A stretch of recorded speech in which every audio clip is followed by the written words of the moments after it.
I don't know that there is a word out there that scares people more than the word cancer.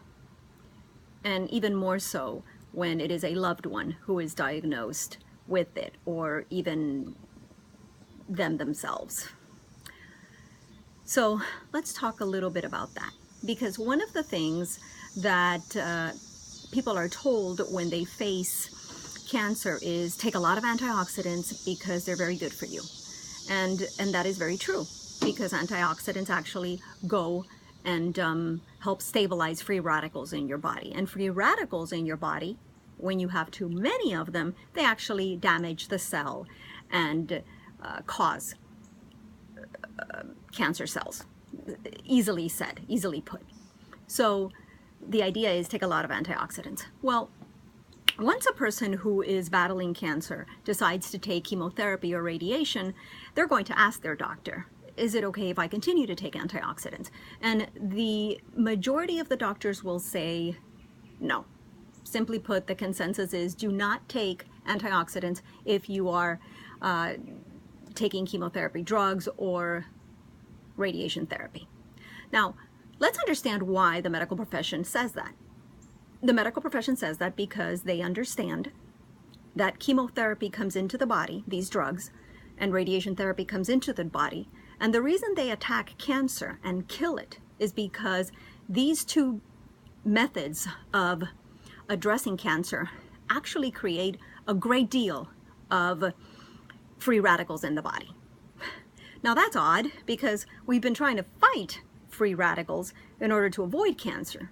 But now that we have cancer and we are going to use chemotherapy or radiation to battle it, why would we now want to produce all these free radicals in the body? Well, the reason is because free radicals come into the body and damage the cells, like we said. So what is trying to be what the medical profession is attempting is to have enough free radicals in the body that all the tumor cells are damaged. The DNA of these tumor cells are damaged. And then these cells cannot repair themselves. Actually, they try, because damaged cells will try to repair themselves anyway. But these particular tumor cells interestingly enough, have a very hard time repairing themselves, because they actually have an inability to do so appropriately. They've just been designed that way. Mother Nature God has literally designed tumor cells so that they have a harder time repairing themselves. Therefore, chemotherapy can be put inside a body of a person. Free radicals can be overproduced. They can attack these cells, these tumor cells, and now the tumor cells have a harder time, a lengthier time responding to repair themselves, and when they can't do that, then these tumor cells die. And that's what radiation is supposed to do. That's what chemotherapy is supposed to do. In fact, it is why it comes into the body and it damages all the cells, but the tumor cells have a harder time repairing themselves, whereas the cells that are not tumorous actually can repair themselves. That's why people can come back from the cancer and they're weaker, obviously, because their good cells have been affected too, but these can repair themselves given the appropriate nutrients. So the way radiation works and chemotherapy is it produces an abundance of free radicals in your body. So this is why the medical profession says, since we're trying to produce them, please don't come in and take antioxidants, because it's going to negate what we're trying to do. See, this is why the medical profession will tell you that. What the medical profession doesn't tell you, however, and what this Dr. Brian Lawenda in 2013 published, and it wasn't a long time ago, he actually answered that question, whether antioxidants can be taken at the same time that you are taking chemotherapy or radiation treatments. And his answer in his paper that he wrote was full of proof of why you can take it, because there is nothing out there. He said back in 2013, there was not one single study that could show that the efficacy of radiation was reduced when you took antioxidants. In fact, he said the FDA had approved a drug that was an antioxidant drug given to people.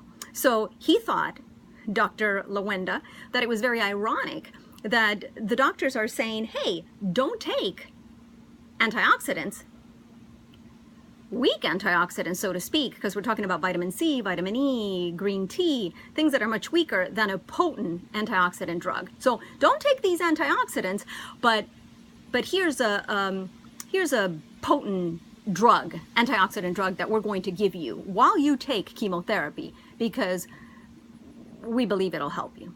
So the FDA approved this drug. Why did the FDA approve it? Because the FDA studied enough and did enough research to realize that there would be no contraindication, that the potency or the effect of the radiation on cancer patients would not be affected by this antioxidant drug that they were being given.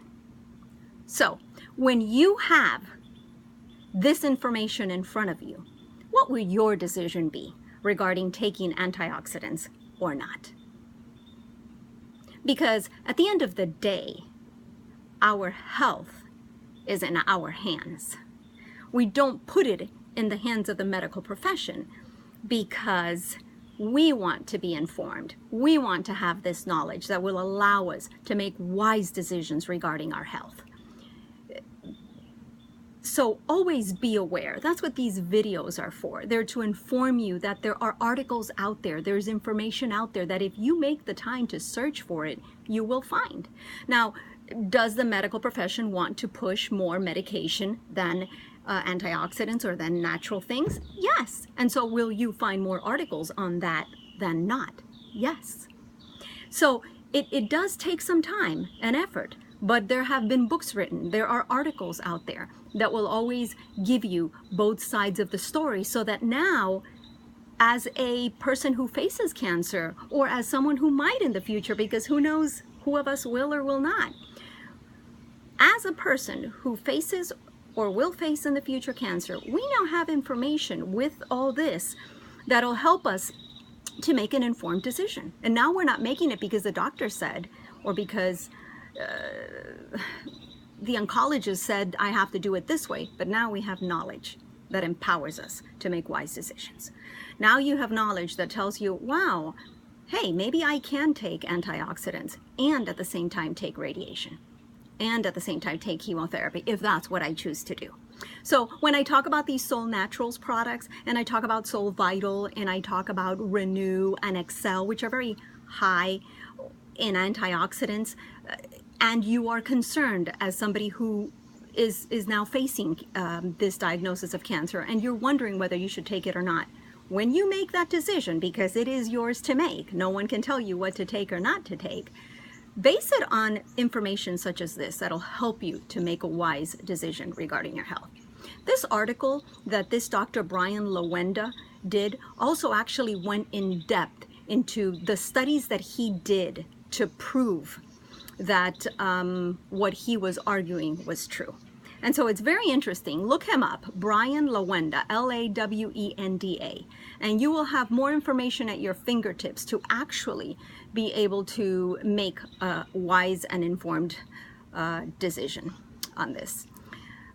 In fact, one of the things that he did during his residency was he conducted a study that proved all this and then later wrote a review document on it in the Journal of the National Cancer Institute. So, and I mention that because it's all very well documented. It's just we need to empower ourselves with that knowledge so that we can say, hey, you know what, I can stay on my Soul Vital, or I can stay on my Excel and on my Renew. Yes, they have antioxidants, but this doctor, by what I've read here, actually showed that the tissues that were affected by the cancer actually did better after chemotherapy and radiation because people were taking antioxidants. So how amazing is that? But you don't know till you know. So don't accept everything you listen as something that is true until you research it yourself, because after all, it's your health, it's your life. So make informed decisions.